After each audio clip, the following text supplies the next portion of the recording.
kami dari kelompok 1 dalam untuk mata kuliah transportasi ingin mempresentasikan hasil diskusi dari kelompok kami. Sebelum kita masuk ke sesi pembahasan, perkenalan dulu. Saya Asnama Kristian Firmusogo. Saya Octavianus Alexander Cruz. Saya Eman Abdullah Koli.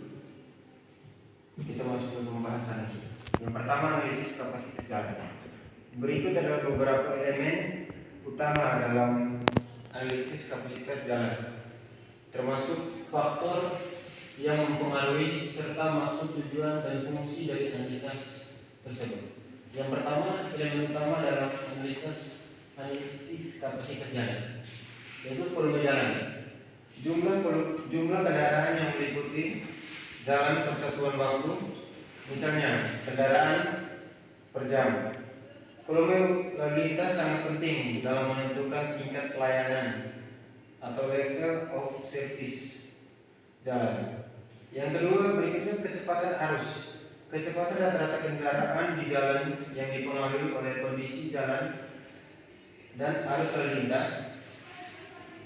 Yang berikutnya, kepadatan lalu lintas. Jumlah kendaraan per kilometer pada satu jalur.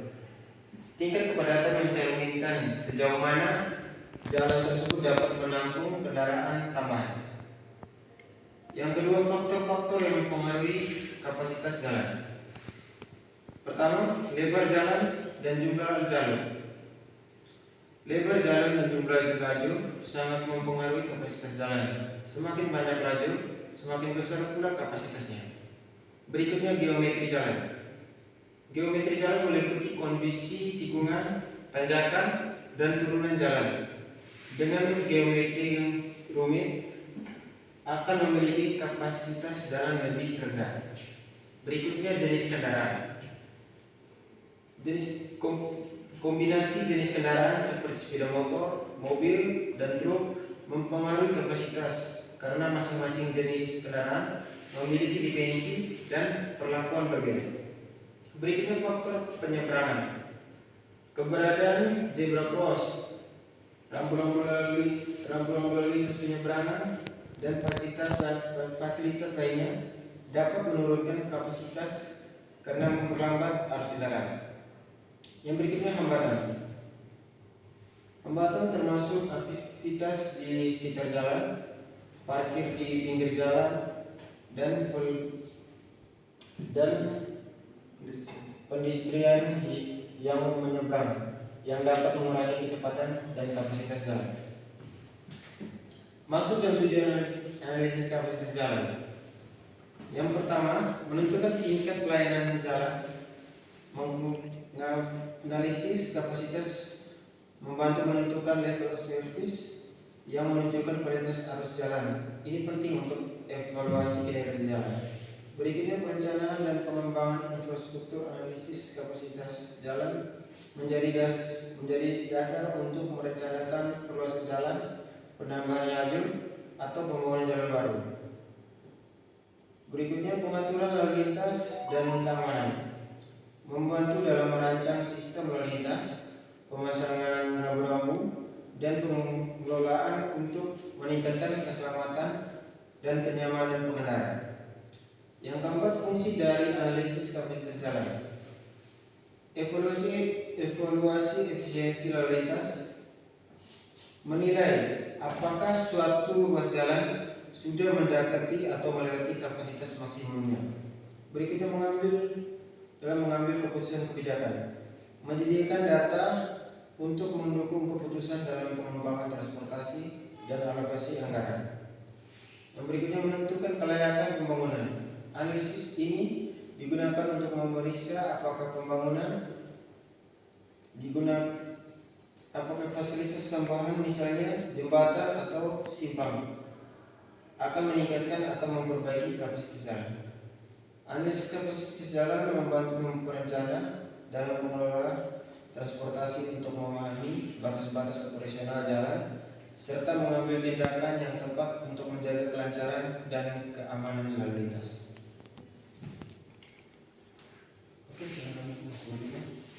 Yang berikut faktor yang mempengaruhi analisis kapasitas jalan. Yang pertama, karakteristik karakteristik jalan. Jumlah laju dan lebar jalan. Jumlah laju semakin banyak laju semakin besar ruang yang tersedia untuk kendaraan melintas, sehingga kapasitas jalan meningkat. Jalan dengan 4 laju memiliki kapasitas lebih besar dibandingkan jalan dengan 2 laju. Yang berikut, lebar jalan. Laju yang lebih lebar memungkinkan kendaraan besar seperti truk melintas dengan mudah, mengurangi hambatan untuk kendaraan lain. B. Kondisi permukaan jalan. Permukaan jalan yang berlubang, retak atau bergelombang dapat memperlambat kecepatan kendaraan dan menurunkan kapasitas. Kendaraan harus berhati-hati pada jalan seperti ini, sehingga aliran lalu lintas terganggu. D. Desain geometri. Tikungan tajam. Tikungan ini dengan radius kecil memaksa kendaraan mengurangi kecepatan sehingga menurunkan kapasitas. Yang berikut, tanjakan dan turunan. Tanjakan curam dapat mengurangi kecepatan kendaraan berat, sedangkan turunan yang terlalu curam meningkatkan risiko kecelakaan yang dapat mempengaruhi kelancaran lalu lintas. D. Median dan pembatas jalan. Median yang jelas atau seperti tembok pemisahan atau tanah membentuk mengurangi konflik antara kendaraan. Tanpa median, kendaraan dari arah berlawanan lebih mungkin berbagi jalur, mengurangi kapasitas. Yang kedua, karakteristik lalu lintas. Yang pertama, volume lalu lintas. Jalan yang mendekati kapasitas maksimum atau volume atau jumlah kendaraan mendekati kapasitas teoritis cenderung mengalami kemacetan lebih cepat. Yang kedua, aliran kendaraan yang lancar umumnya terjadi pada volume lalu lintas sekitar 60-80% dari kapasitas total. B. Komposisi kendaraan. Kendaraan ringan atau mobil memakan lebih sedikit ruang dibandingkan kendaraan berat atau truk, bus. Truk yang lambat dan membutuhkan lebih banyak ruang memperbesar jarak antara kendaraan di belakangnya. C. Perilaku pengemudi. Pengemudi yang sering berpindah laju atau tidak menjaga jarak aman dapat mengakibatkan perlambatan lalu lintas. Yang berikut, disiplin pengemudi dalam mengikuti rambu-rambu lalu lintas juga berkontribusi terhadap kapasitas jalan. D. Jam puncak. Pada jam-jam sibuk, jalan mendekati kapasitas maksimum karena tingginya volume lalu lintas menyebabkan perlambatan aliran kendaraan. Yang ketiga, faktor lingkungan. Yang pertama, kondisi cuaca. Hujan mengurangi visibilitas dan daya cengkram kendaraan, memaksa kendaraan mengurangi kecepatan. Yang kedua, kabut dan salju. Hambatan ini mempengaruhi visibilitas pengemudi dan kontrol kendaraan, menurun efisiensi aliran lalu lintas. Yang kedua, penerangan jalan. Jalan yang kurang penerangan pada malam hari mengurangi kapasitas karena pengemudi harus lebih berhati-hati. Penerangan yang baik membantu aliran lalu lintas lebih lancar. Yang ketiga, hambatan samping. Aktivitas di tepi jalan seperti parkir liar, kios atau pejalan kaki dapat mengganggu lalu lintas. Hambatan ini mengurangi ruang efektif jalan yang dapat digunakan kendaraan. Yang keempat, infrastruktur pendukung. Yang pertama, sistem sinyal lalu lintas. Pengaturan sinyal yang tidak efisien seperti lampu lalu lintas yang terlalu lama dapat menyebabkan kemacetan di simpang jalan. Yang kedua, teknologi adaptif seperti intelijen traffic lights dapat menyesuaikan durasi lampu berdasarkan volume kendaraan, meningkatkan kapasitas jalan. Yang kedua, rambu dan marka jalan. rambu dan marka yang jelas membantu pengemudi memahami jalur dan aturan lalu lintas sehingga mengurangi potensi konflik di jalan. Yang ketiga, jalur khusus. Jalur khusus untuk bus, sepeda atau kendaraan tertentu memisahkan jenis lalu lintas yang berbeda, mengurangi konflik dan meningkatkan kapasitas. Baik, kita masuk ke model gravitasi dalam sistem transportasi. Model gravitasi dalam sistem transportasi adalah pendekatan untuk memahami dan memprediksi interaksi antar wilayah berdasarkan ukuran populasi dan jaraknya. Model ini mengacu pada hukum gravitasi Newton, di mana interaksi antar dua wilayah diasumsikan bergantung pada massa atau biasanya diukur dari jumlah populasi atau ukuran ekonomi dan jarak di antara mereka. Secara umum, formula model gravitasi untuk transportasi dapat ditulis sebagai berikut. Rumus dasar model gravitasi. Di sini ada jumlah pergerakan antar wilayah I dan J sama dengan konstanta proporsional yang disesuaikan dikali dengan massa dari wilayah I dan J, kemudian dibagi dengan jarak antar wilayah I dan J. Penerapan model gravitasi dalam sistem transportasi cukup luas dan sering digunakan untuk mendukung pengambilan keputusan dalam perencanaan infrastruktur transportasi, baik untuk transportasi pribadi, umum, atau bahkan logistik.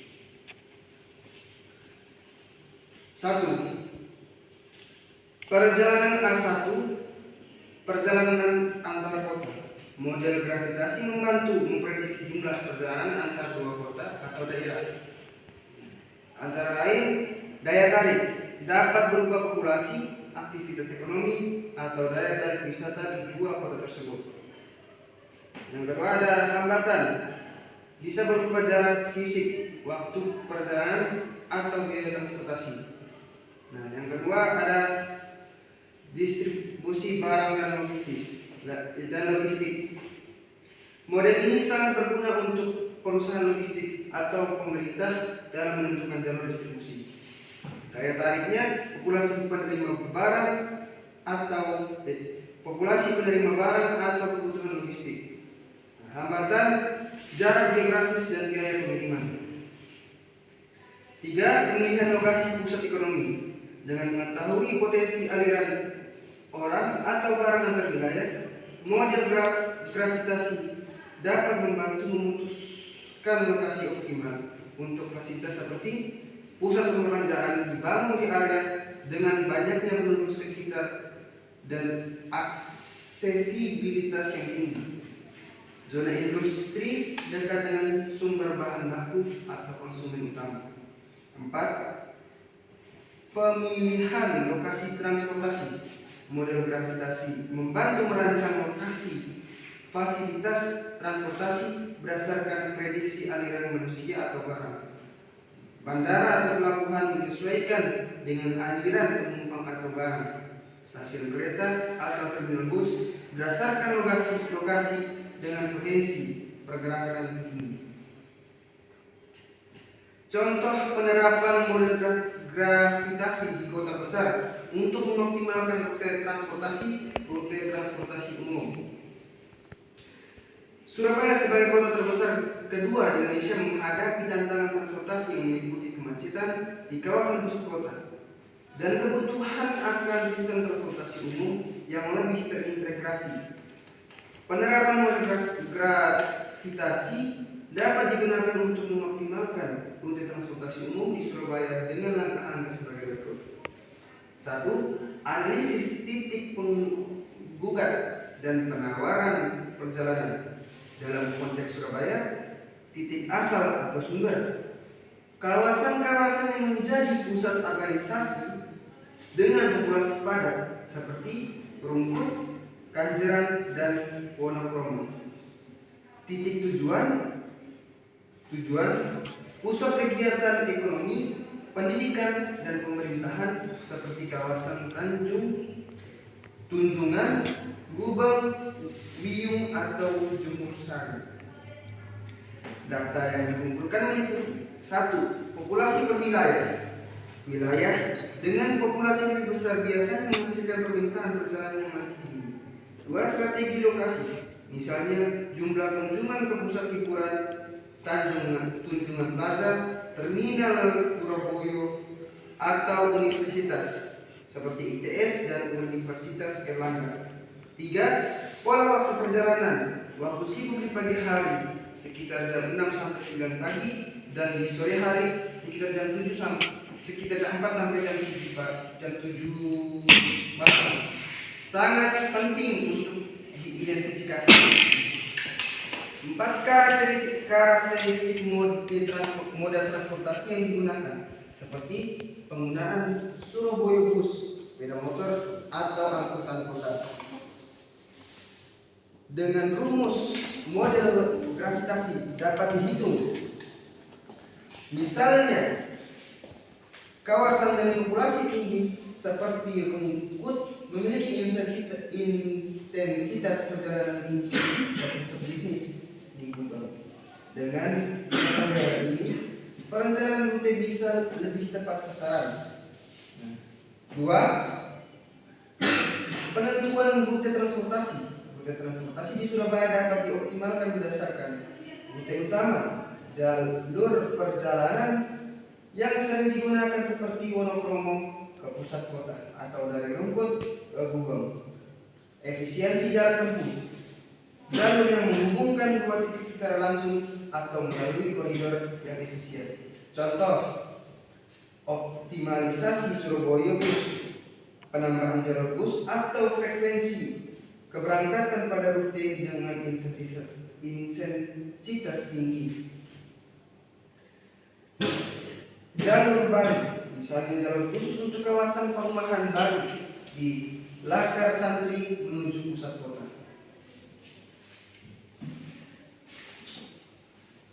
Yang berikut simulasi kepadatan dan kebutuhan armada. Model grafik membantu memprediksi kepadatan pada rute tertentu. Rute dengan permintaan tinggi seperti dari Pinjaran ke Tanjung dapat disediakan armada lebih banyak untuk mengurangi antrian. Kebutuhan kapasitas armada, misalnya pada rute pagi dari perumahan ke pusat kerja diperlukan bus dengan kapasitas besar untuk mengurangi beban angkutan kota. Simulasi berbasis data perjalanan ini memungkinkan prediksi situasi jam sibuk untuk memastikan distribusi armada yang optimal. Yang keempat, analisis waktu tempuh dan kemacetan. Model gravitasi dapat dideteksi daerah rawan macet. Daerah seperti Kertajaya dan Darmo sering mengalami kemacetan di jam-jam tertentu. Jalur khusus seperti jalur Trans Semanggi Surabaya atau rekayasa lalu lintas dapat menjadi solusi. Perencanaan waktu keberangkatan. Data waktu tempuh dan kemacetan membantu menentukan jadwal transportasi yang efisien. Yang kelima, integrasi dengan Smart City Surabaya. Proyek Smart City Surabaya bertujuan untuk menciptakan sistem transportasi berbasis teknologi. Data besar. Informasi pola perjalanan dikumpulkan melalui GPS, kendaraan aplikasi transportasi atau kartu pembayaran non tunai atau seperti Emone untuk Surabaya Bus. Integrasi mode transportasi. Mengikat Surabaya Bus, layanan sepeda umum, angkutan kota, dan transportasi berbasis aplikasi atau seperti Gojek dan Grab. Dengan integrasi ini, pengguna dapat berpindah mode transportasi tanpa hambatan, misalnya dari bus ke angkut kota untuk mencapai tujuan mereka. Karena evaluasi dan penyesuaian. Langkah ini penting untuk pariwisata. Evaluasi secara berkala, misalnya jika kawasan baru seperti kawasan industri Berbek berkembang, pola perjalanan akan berubah dan perlu penyesuaian rute. Respon cepat terhadap masalah, penambahan armada atau perbaikan jadwal saat terjadi penumpang. Dengan pendekatan ini, penerapan model gravitasi Di Surabaya tidak hanya mengurangi kemacetan, tetapi juga menciptakan sistem transportasi yang adaptif, efisien, dan ramah pengguna.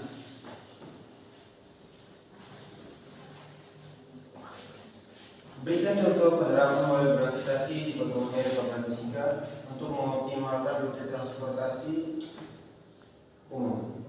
Penerapan model gravitasi di Kota Maumere Kabupaten Singkil. Model gravitasi dapat diterapkan untuk mengoptimalkan rute transportasi umum di Maumere dengan mempertimbangkan pola perjalanan lokal yang khas. Yang pertama, analisis titik penguat dan penawaran perjalanan. Tujuan untuk Kota Maumere, titik permintaan dan penawaran perjalanan dapat didefinisikan sebagai berikut. Yang pertama, titik asal atau sumber. Wilayah perumahan dan kawasan pinggiran seperti Alok, Ewuli, dan Nita yang merupakan daerah padat penduduk. Yang berikutnya sebagai titik tujuan. Titik tujuan pusat aktivitas ekonomi dan sosial seperti Pasar Alok, Pelabuhan Lorenzai, kawasan pendidikan, kampus atau sekolah di sekitar Kota Maumere. Yang terakhir, rumah sakit atau fasilitas kesehatan seperti RSUD titik hilang. Data yang dikumpulkan, jumlah penduduk di setiap wilayah. Yang kedua, frekuensi perjalanan perjalanan asal dan tujuan, khususnya pada jam kerja atau pasar. Jarak atau waktu tempuh antar daerah sumber dan tujuan. Dengan formula model gravitasi, misalnya wilayah Hewuli dengan populasi tinggi memiliki intensitas perjalanan tinggi ke Pasar Alok sebagai pusat perdagangan. Yang kedua, penentuan rute transportasi. Berdasarkan hasil analisis umum, rute transportasi dapat dioptimalkan sebagai berikut. Yang pertama, rute umum. Nita ke Pasar Alok. Rute ini dapat menjadi prioritas karena intensitas perjalanan dari daerah pinggiran ke pusat kota. Yang berikutnya dari daerah Hewuli ke Pelabuhan Lorenzai. Penting untuk melayani akses ke pelabuhan sebagai hubungan transportasi laut. Yang berikutnya sebagai rute pendukung. Rute pendukung menghubungkan daerah seperti ke pantai ke pusat kota untuk mendukung akses ekonomi dan sosial. Ketiga, simulasi kepadatan dan kebutuhan armada. Model gravitasi dapat memungkinkan simulasi untuk yang pertama menentukan volume perjalanan pada rute utama. Misalnya rute Nita sampai Pasar Alok diprediksi memiliki permintaan tinggi pada pagi hari, di mana warga menuju pasar atau bekerja, dan sore hari. Yang berikutnya pengaturan kebutuhan armada. Rute dengan permintaan tinggi seperti Pasar Alok ke Pelabuhan Lorenzai dapat diberi armada lebih banyak untuk menghindari kepadatan penumpang. Yang keempat, sebagai analisis waktu tempuh dan kemacetan. Di Maumere, kemacetan tidak terjadi di kota besar seperti Jakarta atau Surabaya, tapi waktu tempuh tetap mungkin menjadi perhatian.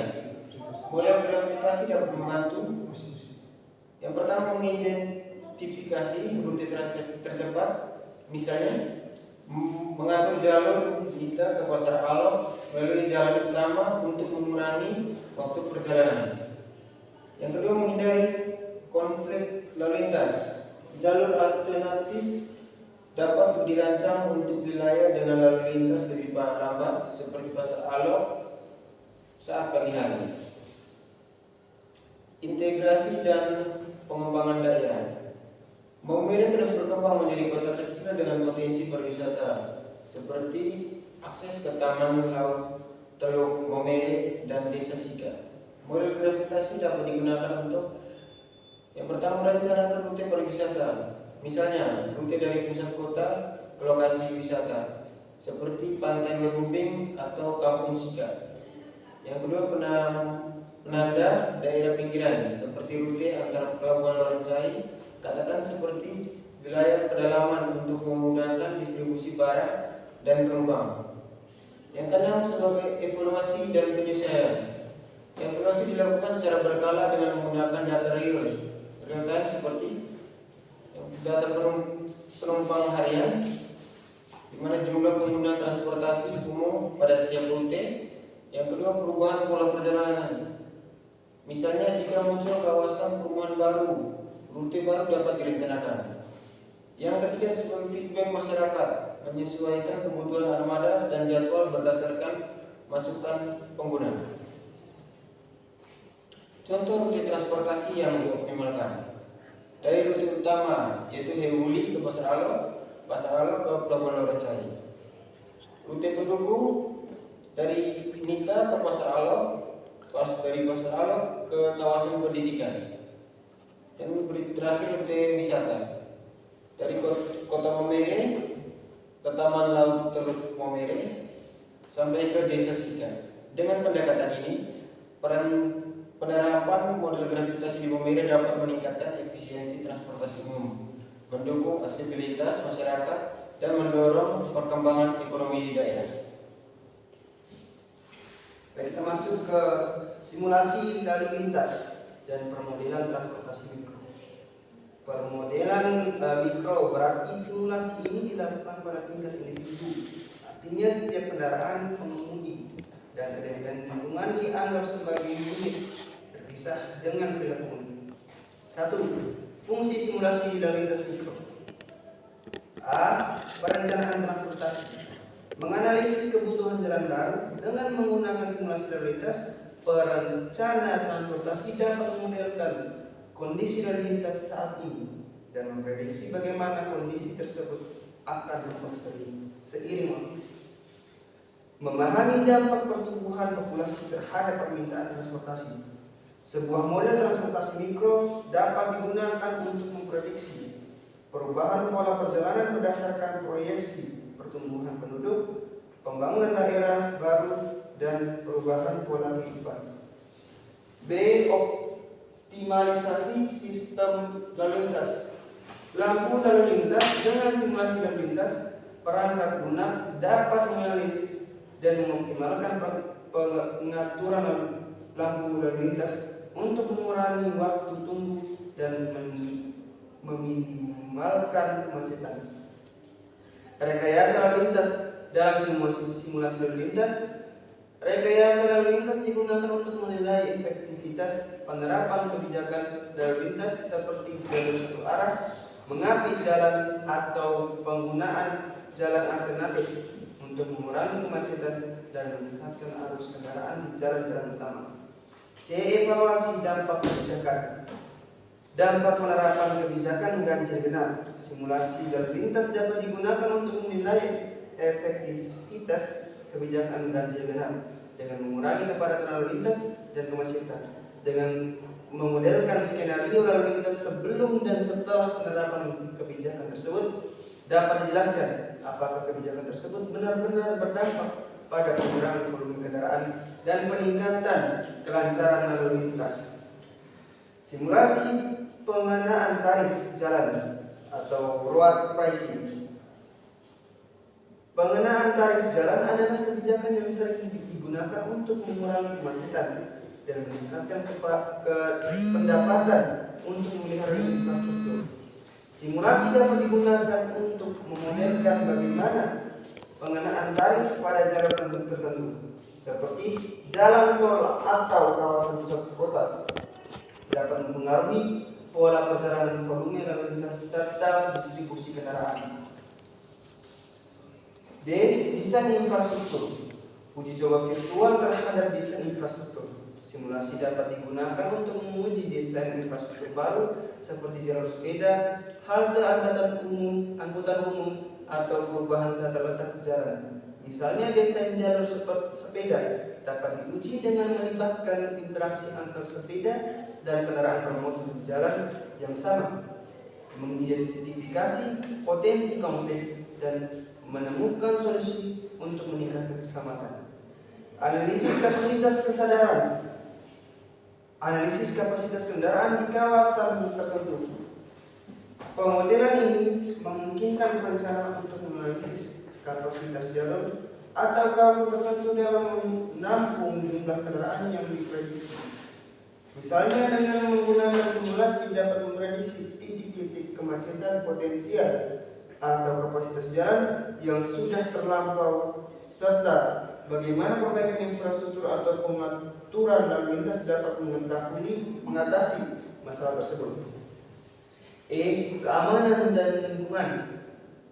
Analisis zona rawan kecelakaan atau black spot.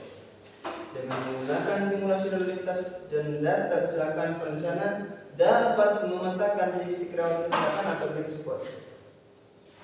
Evaluasi pengaruh kebijakan terhadap pengurangan populasi udara dengan mempertimbangkan emisi kendaraan berdasarkan pola lalu lintas. Pemodelan dapat menunjukkan bagaimana kebijakan lalu lintas seperti memberdayakan kendaraan di pusat kota atau menjaga sistem transportasi umum dapat mengurangi emisi gas buang dan meningkatkan kualitas udara di suatu daerah.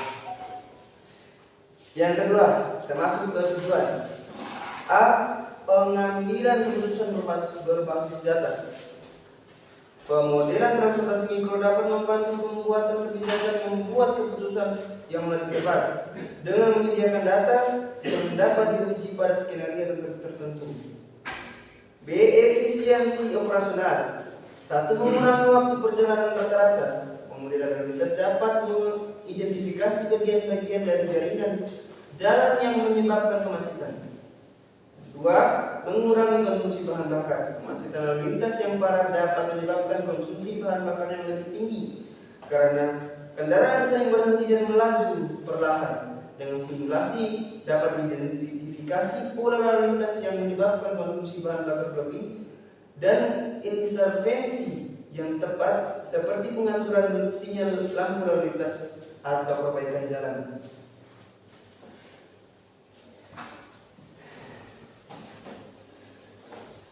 Yang ke-C, perbaikan infrastruktur dan kebijakan. Dengan menggunakan pemodelan transportasi mikro, perencanaan infrastruktur transportasi bisa lebih tepat sasaran.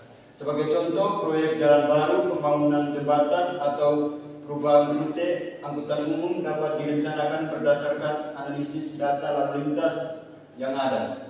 Dengan pendekatan berbasis data ini, perencanaan kebijakan atau proyek transportasi lebih relevan dengan kebutuhan nyata masyarakat, bukan hanya berdasarkan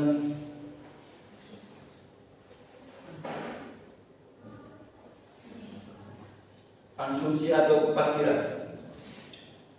D. Keselamatan transportasi. 1. Mengidentifikasi pola lalu lintas yang cenderung berisiko. Simulasi lalu lintas juga memungkinkan untuk menganalisis bagian-bagian jalan yang rawan kecelakaan atau sering terjadi pelanggaran. Dengan data tersebut, kebijakan keselamatan seperti pemasangan rambu lalu lintas, rekayasa jalan, atau peningkatan patroli dapat diterapkan untuk meminimalkan risiko. Yang kedua, mengetes rekayasa lalu lintas untuk mengurangi kecelakaan.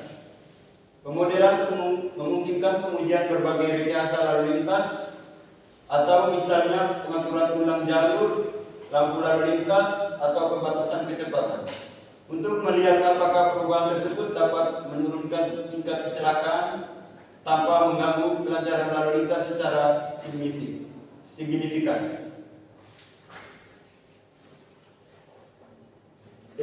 Pemanfaat ruang yang efektif. Transportasi yang efisien sangat terkait dengan penggunaan ruang yang optimal di perkotaan. Dengan menggunakan simulasi lalu lintas, perencanaan kota dapat menentukan penggunaan lahan yang lebih baik. Misalnya, mereka dapat menentukan di mana harus dibangun jalan raya baru, di mana membangun jalur sepeda atau pedestrian, atau bagaimana mengelola area parkir. Pemodelan ini membantu menciptakan solusi transportasi yang memperhitungkan kebutuhan ruang yang terbatas di perkotaan. Yang ketiga, pengaruh simulasi terhadap sistem lalu lintas. Simulasi dalam konteks sistem lalu lintas adalah metode yang digunakan untuk menganalisis dan memprediksi perilaku sistem transportasi dalam berbagai kondisi yang berbeda. Penggunaan simulasi dalam perencanaan dan pengelolaan lalu lintas memberikan sejumlah manfaat penting yang dapat bermanfaat. Yang pertama, memberikan wawasan yang lebih baik tentang solusi yang efektif untuk masalah tertentu. Yang kedua, membantu merancang sistem transportasi yang lebih tangguh terhadap pertumbuhan. Kasus di Mamere, simulasi di area persimpangan utama. Masalah yang dihadapi di Mamere sedang terjadi kemacetan di persimpangan utama seperti persimpangan Gajah Mada dan Jalan Ahmad Yani.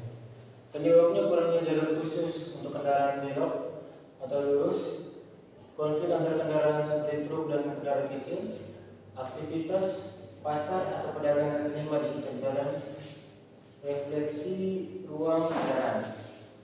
Langkah simulasi pengumpulan data volume kendaraan pada jam sibuk, misalnya jam 1 sampai jam 2, pola kendaraan lokal serta aktivitas ekonomi di sekitar. Simulasi awal masukkan data lalu lintas ke perangkat lunak seperti VISIM atau SUMO. Berikutnya analisis kondisi yang ada seperti antrian kendaraan di lalu lintas atau saat konflik arah. Berikutnya eksperimentasi. Sektor 1 penerapan lampu lalu lintas adaptif. Sektor 2 penambahan kendaraan.